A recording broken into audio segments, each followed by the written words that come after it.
People who get cash in hand jobs in the UK get quite a lot of money because their money is not taxed. And this is what happened to this couple. So the husband came to the UK on a skilled worker visa, and the wife, obviously, she had no pressure. She was a dependent. There was no pressure to look for another job because she also had children, which she was going to be doing a lot for, school runs and all that. So one person has to be full-time and the other one maybe part-time and do some work at home. So when they came in, the people from the church said, "Oh, we can help us like with cash and piece jobs, they call them, with piece jobs." So she started doing them piece jobs, okay? And she realized the man was good. So if the man is good, why would you want to go and go to a job where it pays less and you're flexible, you can have cash in hand, have your money. So she was actually getting paid more than what she would have gone to work to get. Okay, but something happened.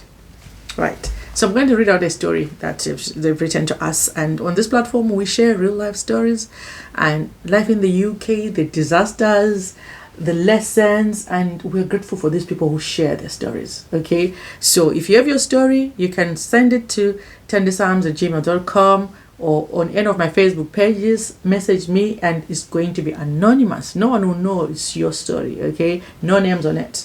Say it on TikTok, message me on TikTok, on Facebook, or email me. Okay, so dear Auntie Thandi, when I arrived in UK, life became hard very quickly. Rent, bills, transport, and food. Everything was expensive. My husband was sponsored through a care company, but his salary alone was not enough for us to survive comfortably.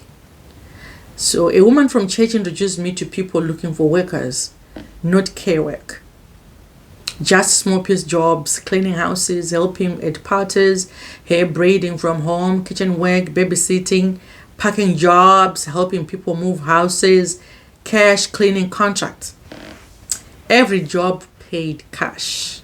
No contract, no payslip, no tax, no paperwork. At the time, I thought money is enough. At least I'm working. Auntie, I did not understand the danger. For almost 2 years, this is how I survived in the UK. Then one day, everything collapsed. My husband lost his sponsorship license job for performance issues. What's going on with performance issues? We were told we had a limited time to switch visas or leave the UK. That is when we discovered the real problem. I could not help support a new visa application because officially I had no proven income and experience. No HMRC history, no proper employment records, no pension contributions, no legal paperwork of work history. All the years I had struggled and worked meant almost nothing on paper. The employer wanted experience to working as a carer for me to get a sponsor license. The immigration advisor asked, "Are your payslips? Where are your tax records? Who employed you? Can you prove lawful income?" Auntie, I broke down crying because the truth was I had worked hard physically, but legally there was almost no evidence, but I had been working. That made switching extremely difficult. And suddenly we realized the cash jobs that helped us survive short term had quietly destroyed our long term stability in the UK. Right. So from what she's saying, looks like she managed to apply, but it is from the Home Office where they were questioning this. Because if it's a job which wants, like normally you have to be band 3, right, to get maybe sponsorship for that. If it was someone who she knew and she paid money, and then up there, that's when they're saying, we need proof that you've got experience, that you've worked, that you've got payslips. She didn't have all that. And then this is the issue which she had, this problem she was facing. So cash at hand is good, but what I'm learning from this story is that do care work, both of you, husband and wife. Do part-time care work just in case one of you gets into trouble like this one. Performance issues. Normally it's all men. I see why, because Many clients, they want women. They don't want men. I don't think it's performance issues really. It could be anything. I'm not here to defend that they were unfair on him because I don't know the full story. But because there's another story again about performance issues. There's quite a lot of them. Remember, when these stories come to me, I have to choose which one I want to share, because some of them, they don't have depth. They don't have much information. It's just like there's no information there that I can talk about, and there's no lessons that we can draw from because they didn't give us much info.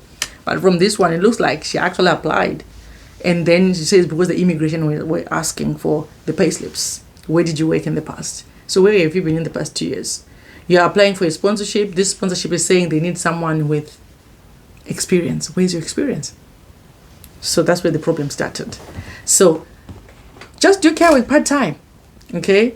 If it's 2 days a week, that's experience. And then you can do your cash at end jobs if you can, at least you've got a job that is a payslip, and you are collecting your experience, which is very important. Experience sells. Experience is what you need, because every job, they're looking for someone who's got a vast experience. So that's you sorted. If something didn't work out well with the husband, you're okay to jump in and maybe get the COS. So that's the good thing about it, because they can allow that. So don't try to go there and look for a posh job, a job that is less stressful. Sometimes you have to go periods of stress for you to get what you want, because we've all done that. We've gone period of stress to get what we wanted, and we're still there. Tell you what, I was talking to someone, and we're talking about this indefinite leave to remain. They're like, if I get my indefinite leave to remain, I'm going to get another job. I'm like, when I got my indefinite leave to remain, I didn't even see what changed, because I still needed to have a job. Okay, I still needed a job. The only thing that changed is that I was not running around looking for an extension of my visa. But when it comes to working, I worked even harder. I still needed a job. Okay, I still needed a job full time. I was not given any money just because I've got indefinite leave to remain. I worked hard. Okay, the same job that I was saying it's stressing me, I'm still working it right now. It's the same job.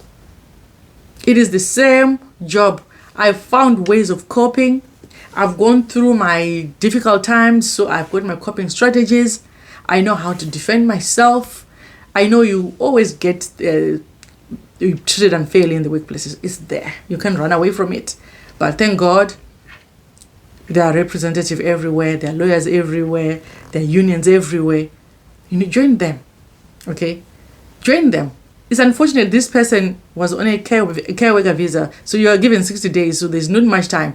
But if you've stayed here for a long time, it's good for you that you have representative like the Unison, the RCN. I don't know, there's quite a lot of them. I just tell you the ones I know. RCN, Unison, and others to represent you in case of such issues. Things happen at work, performance issues. Performance issues. Sometimes you don't even think it's performance, but someone has just got issues with you. That's what it is. Someone has just had issues with you. And then they call it what? Performance issues. So get your experience. Get the experience in the area where they need people. So it is care work where they are short. So if you're going to get your experience in care work until both of you have got your papers. And then you're free to do whatever you want. Imagine an employer telling you that we have put a COS, but because you don't have experience, we can't give it to you. That hurts. You don't have experience. You haven't worked there, so we want someone who has done the job. Okay, so you can't say anything because you don't have experience. So, cash in hand, I know you get a lot of money, don't do it. Okay, don't do too much of it. You can do it, but don't do too much of it. Make sure you've got a job with payslip, a job which can give you a reference in case you need a work permit. Okay, just me saying, you're not supposed to take my advice. As you know, this is just an information channel. We share real life stories.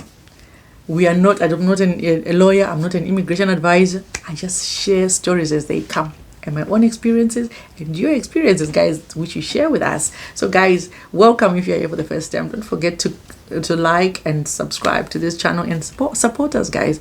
Leave a comment so that we know that we are here. If you've got anything to add, anything that you don't agree with, the comment section is open. And the good thing about me is I love people who criticize constructively. Okay, I'm okay with that. Okay, because there are people who know better than me. I don't know everything, but remember, the information I share here is coming from someone, so I'm sharing what has been presented to us. So guys, thank you for watching, and I will meet you in my next video.